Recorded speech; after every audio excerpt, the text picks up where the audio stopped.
দর্শক, নির্বাচন এগিয়ে আসলে, ঘনিয়ে আসলে প্রার্থীদের সম্পদের নানা রকম চমকপ্রদ তথ্য পাওয়া যায়। নির্বাচন আসলে আমরা জানতে পারি আমাদের দেশের রাজনৈতিক ব্যক্তিরা কে কতটা গরিব, কে কত কার চাইতে গরিব হতে পারেন তার যেন প্রতিযোগিতা শুরু হয়। আবার এর ভিন্নতাও দেখে, যেমন এনসিপি নেতা হান্নান মাসুদ, তাকে একসময় জুলাই আন্দোলনের পরপরই টেলিভিশনে বারবার বলতে শুনেছিলাম যে আমার এলাকায়, আমার গ্রামের সবচেয়ে ভাঙা বাড়িটা হচ্ছে আমাদের। আমার বাবা মাদ্রাসায় একটা খুবই সাধারণ চাকরি করে, বেতন মাত্র 10,000 টাকা। আমার বাবার পেনশনের টাকাটা তোলার জন্য যে খরচটা প্রয়োজন, সেই খরচটা জোগাড় করার সামর্থ্য আমাদের নাই। এ ধরনের কথা যেমন বলেছেন, যার ভিডিও রেকর্ড এখনও পাওয়া যাচ্ছে। আবার পরবর্তীতে দেখলাম যে ওমরা পালন করে এসে চুল টুল কেটে একটু ফ্রেশ, একেবারে চেহারাই চেঞ্জ, তারপরে বলতে শুনলাম যে আমার এলাকায় সব থেকে বড় বাড়িটা আমাদের, এবং কয়েক একর জমির উপরে নাকি তাদের বাড়ি। সেই ধরনের বক্তব্যও দেখেছি আমরা তারে।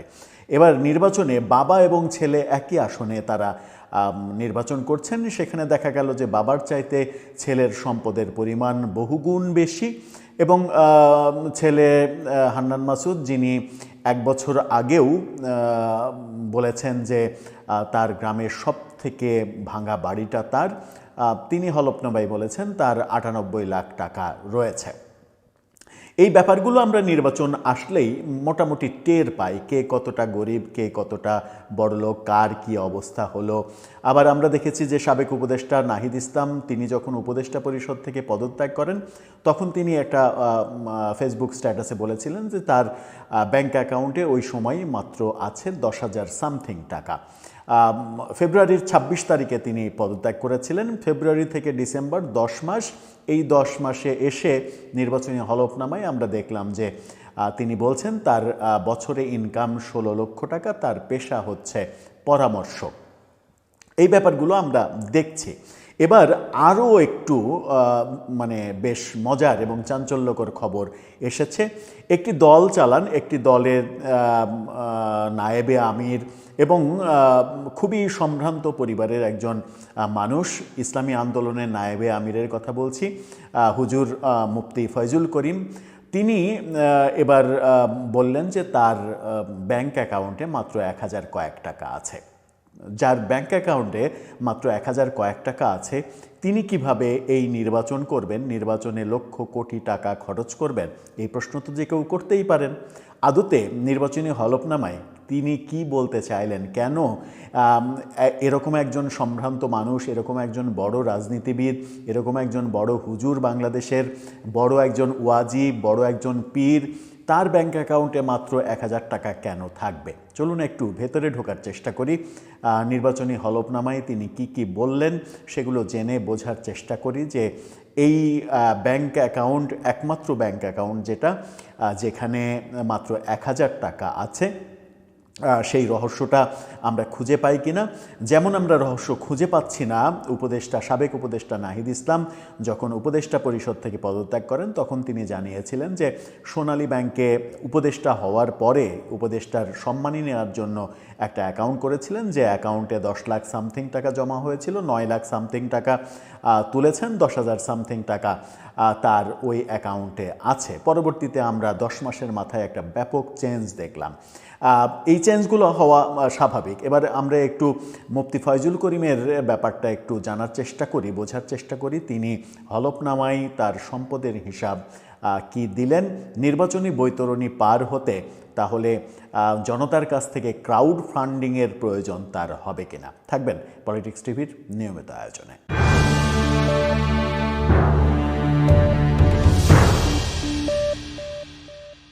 দর্শক, বলছিলাম চরমনাই পীর মুফতি ফয়জুল করিমের ব্যাংক অ্যাকাউন্টে 1,000 টাকা আছে। এই ব্যাপারটা গণমাধ্যমে ব্যাপক চাঞ্চল্যের সৃষ্টি করেছে। কিন্তু কেন এই ব্যাপারটা ঘটল, শুধু এটা চমক জাগানোর জন্য শিরোনাম করা হয়েছে কিনা গণমাধ্যমে, সেটাও তো বুঝতে হবে। চলুন আমরা একটু বুঝে দেখি। চ্যানেল নিউজ 24 তারা যে খবরটা দিচ্ছে, তাদের শিরোনামটা দেখুন। সেখানে বলা হচ্ছে মুফতি ফয়জুল করিমের ব্যাংকে 1,000 টাকা থাকলেও 187 ভরি স্বর্ণের মালিক স্ত্রী, অর্থাৎ স্ত্রীর রয়েছে 187 ভরি স্বর্ণ। বর্তমান বাজার মূল্য প্রায় 2.5 লাখ টাকা ভরি। সেই হিসেবে 4-5 কোটি টাকার স্বর্ণ রয়েছেন, সেটা কিন্তু স্ত্রীর, তার না। আর নিশ্চয়ই তিনি স্ত্রীর স্বর্ণ বিক্রি করে নির্বাচন করবেন না। বাকি আর কি বলা হচ্ছে একটু জেনে দেখি। বরিশালের 6টি সংসদীয় আসনের মধ্যে বরিশাল 5 অন্যতম, যেটা বরিশাল সিটি কর্পোরেশন এবং সদর উপজেলা অন্তর্ভুক্ত। এটার যে সিটি কর্পোরেশনে এর আগে তিনি নির্বাচনও করেছিলেন, আমরা দেখেছিলাম আওয়ামী লীগের আমলে নির্বাচন করে হেরেছিলেন। এই আসনে জামাত ইসলামী জোট প্রার্থী এবং ইসলামী আন্দোলন বাংলাদেশের সিনিয়র নায়েবে আমির শায়ক চরমনাই মুফতি সৈয়দ ফয়জুল করিম তার হলফনামায় স্ত্রীর নামে 187 ভরি স্বর্ণ থাকার কথা উল্লেখ করেছেন। একই সঙ্গে স্ত্রীর হাতে রয়েছে নগদ 7,20,000 টাকা, বিভিন্ন খাতে মোট 3,41,62,000 টাকার সম্পদের কথা বলা হয়েছে, যেটা সম্পদ, টাকা না। হলফনামায় মুফতি ফয়জুল করিম নিজের পেশা শিক্ষকতা এবং দাওয়াত হিসেবে উল্লেখ করেছেন। তিনি দাওয়াত দেন, এই দাওয়াতটা তার পেশা। কিন্তু দাওয়াত কি পেশা হতে পারে? এখানে একটা প্রশ্ন বোধহয় জাগতেই পারে। দাওয়াত তো আল্লাহর শুকরিয়া আদায় করার জন্য, আল্লাহকে খুশি করার জন্য ইসলামের দাওয়াত এমনি এমনি পৌঁছানোর কথা। দাওয়াত কখনো পেশা হওয়ার কথা না বোধহয়, কিন্তু তিনি বলছেন দাওয়াতটা তার পেশা। অন্যদিকে তার স্ত্রীর পেশা গৃহিণী এবং ব্যবসা বলে দেখানো হয়েছে, মানে তার স্ত্রী ব্যবসা করেন। অস্থাবর সম্পত্তির হিসাবে মুফতি ফয়জুল করিমের হাতে নগদ অর্থ রয়েছে 31,12,047 টাকা। এটা মানে ঘরে রয়েছে, কিন্তু ব্যাংকে আছে 1,000 টাকা। ব্যাংকে জমা রয়েছে, তার ব্যাংকে জমা রয়েছে 1,176 টাকা। পাশাপাশি তার স্ত্রীর কোনো ব্যাংক হিসাব নেই, এমনটা তিনি হলফনামায় বলেছেন। স্ত্রীর নামে থাকা 187 ভরি স্বর্ণ উপহার হিসেবে পাওয়া বলে উল্লেখ করেছেন। সুতরাং ওইটার উপহার হিসেবে পাওয়া, যেহেতু সেটার মানে কত টাকার স্বর্ণ এটা মেনশন করার প্রয়োজন হয়নি তার। 187 ভরি হিসাব করলে আপনিও পাবেন, প্রায় 2.5 লাখ টাকা ভরি হলে 4-5 কোটি টাকা হয়ে যায়। হলফনামায় আরও দেখা যায় মুফতি ফয়জুল করিমের নামে মোট 3টি মামলা রয়েছে। এই জায়গায় বেশ সততার সঙ্গে তিনি মামলার কথা বলেছেন। আয়ের উৎস হিসেবে তিনি দেশের ভেতরে একটি অ্যাপার্টমেন্ট থেকে বছরে 3,22,000 টাকা ইনকাম করেন। তার একটা অ্যাপার্টমেন্ট রয়েছে, সেখান থেকে 3,22,000 টাকা ইনকাম হয় তার। এছাড়া মহফিল থেকে বার্ষিক 4 লাখ টাকা এবং শিক্ষকতা থেকে 7,06,000 টাকা আয়ের তথ্য দিয়েছেন। মহফিল, যেটাকে তিনি দাওয়াত পেশা বলছেন, যে দাওয়াত তার পেশা, সেখান থেকে তার আয় হচ্ছে 4 লাখ টাকা। বছরে তিনি 4 লাখ টাকা ইনকাম করেন দাওয়াত দিয়ে, ইসলামের দাওয়াত দেন এবং তার বিনিময়ে 4 লাখ টাকা পান তিনি। অস্ত্রের তথ্য হিসেবে তিনি 22 বোরের একটি রাইফেল থাকার কথা উল্লেখ করেছেন। উত্তরাধিকার সূত্রে প্রাপ্ত সম্পদের মধ্যে 1,060% কৃষি জমি, বিশাল জমি রয়েছে তার, এবং 37.60% অকৃষি জমি। এসব অস্থাবর সম্পদের মূল্য তিনি দেখিয়েছেন 33,13,223 টাকা। 1,060% জমির দাম 33 লাখ টাকা দেখিয়েছেন। ভালো। স্থাবর সম্পদের হিসাবে শায়ক চরমনাই উল্লেখ করেছেন তার নামে 2,436% কৃষি জমি রয়েছে, যার আর্থিক মূল্য 1 কোটি টাকা, 1,32,560 টাকা বলেছেন। 2,436% জমির দাম 1 কোটি টাকা। পাশাপাশি 2.40% অকৃষি জমি রয়েছে, যার মূল্য 3,74,000 টাকা। 3,74,000 টাকা অকৃষি জমি যেটা, সেটা যাক, তিনি যে হিসাব দিয়েছেন সেই হিসাবের কথাই বলছি আমরা। সেই হিসাব অনুযায়ী তো আমরা বলবো। এই ব্যাপারগুলো তিনি দেখিয়েছেন। মোট 3টি মামলা যেটা বললাম, এর পাশাপাশি হলফনামায় আরও উল্লেখ করেছেন পৈতৃক সূত্রে পাওয়া 661 বর্গফুট আয়তনের একটি বাণিজ্যিক ভবন, দোকান রয়েছে। 2013 বর্গফুটের একটি অ্যাপার্টমেন্ট ফ্ল্যাট রয়েছে। এসব সম্পদের অর্জনকালীন মূল্য দেখানো হয়েছে 5,06,708 টাকা, অর্থাৎ যখন নিয়েছিলেন তখন এই মূল্য ছিল। বর্তমানে তা বেড়ে দাঁড়িয়েছে 3,15,20,000 টাকা। আয়কর সংক্রান্ত তথ্যে বলা হয়েছে তিনি তার আয় 14,28,500 টাকা এবং মোট সম্পদ 1,64,00,000 টাকা দেখিয়ে 96,000 টাকা আয়কর রিটার্ন দিয়েছেন। একই অর্থ বছরে স্ত্রী 6 লাখ টাকা আয় দেখিয়ে এবং 32,60,000 টাকার সম্পদ দেখিয়ে 15,000 টাকা আয়কর রিটার্ন দিয়েছেন। অর্থাৎ তিনি আয়করও ভালোই দিচ্ছেন। তার সম্পদের অভাব নেই। কৃষি অকৃষি স্থাবর অস্থাবর মিলিয়ে প্রায় 4,000 শতাংশর মতো জমি রয়েছে। 4,000 শতাংশ জমি মানে অনেক জমি। সেগুলোর দাম যেটা দেখানো হয়েছে সেটার বাজার মূল্য সেটা কিনা সেই ব্যাপারে অনেকেই প্রশ্ন করতে পারেন, সেটা ভিন্ন কথা। তার হাতে রয়েছে 37 লাখ টাকা মতো। এখন ধরা যাক যে তার হাতে 37 লাখ টাকা আছে, তিনি তার ইনকাম বলছেন 4 লাখ টাকা হচ্ছে ওয়াজ থেকে পান তিনি দাওয়াত দিয়ে, আর 7 লাখ টাকা হচ্ছে শিক্ষকতা করে। এই 11 লাখ টাকা আর হচ্ছে 3,22,000 টাকা তার একটা অ্যাপার্টমেন্টের ভাড়া থেকে পান। তার মানে হচ্ছে যে 14-15 লাখ টাকা তার বছরে ইনকাম। 14-15 লাখ টাকা মানে 1 লাখ সামথিং টাকা তার মাসে ইনকাম। তবুও একটা বড় অঙ্কের ইনকাম তিনি দেখিয়েছেন। কোনো একটা দলের আমির তো দেখিয়েছেন যে 30,000 টাকা তার মাসে ইনকাম, বছরে ইনকাম 3,60,000 টাকা।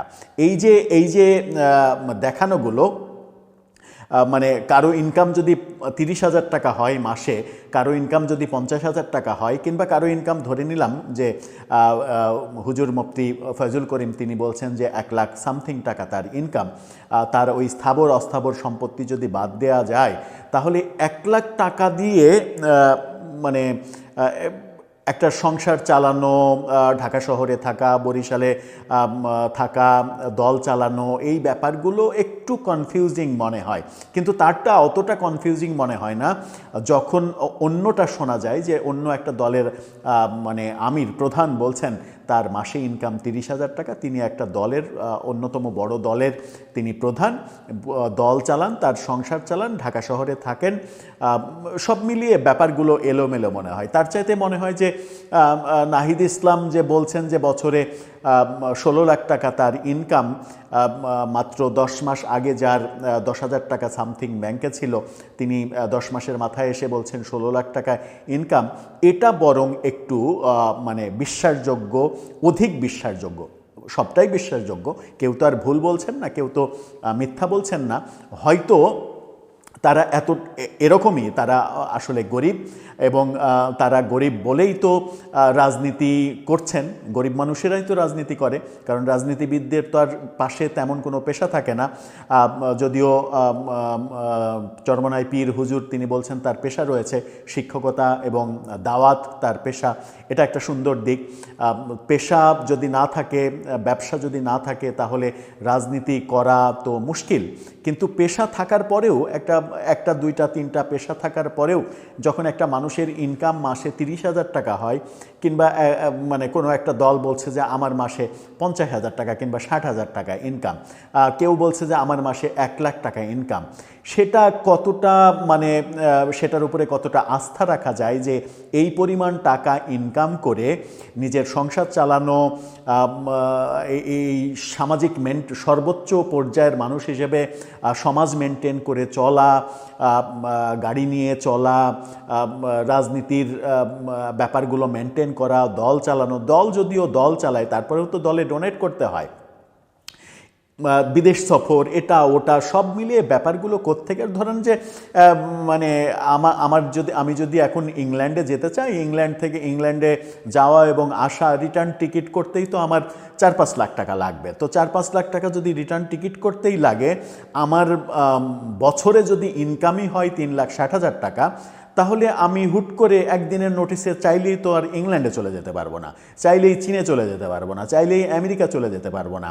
আমাকে যেতে হলে ভাবতে হবে যে আমার বিমানের টিকিটের টাকা কোত্থেকে আসবে, আমার ওখানে হোটেলে, আমি 5 স্টার হোটেলে থাকতে গেলে আমার যে খরচ, সেই খরচগুলো কোত্থেকে আসবে। এই ব্যাপারগুলো অনেক প্রশ্ন তৈরি করে, এবং এই সার্কাসটা সব থেকে বেশি বাংলাদেশে হয় নির্বাচন আসলে, যখন মনে হয় যে আমাদের দেশের রাজনীতিবিদরা এত বেশি গরিব যে তাদের বোধহয় মানে বাংলাদেশের মানুষের যারা সাধারণ মানুষ, মুটে মজুর, রিক্সাওয়ালা, তাদের বোধহয় উচিত এই গরিব রাজনীতিবিদদের চাঁদা তুলে সহযোগিতা করা, যেন তারা ভালোভাবে সংসার চালাতে পারেন এবং রাজনীতির কাজটা করতে পারেন। দর্শক, আপনার ভাবনা কি এ ব্যাপারে জানিয়ে লিখতে পারেন আমাদের কমেন্ট বক্সে।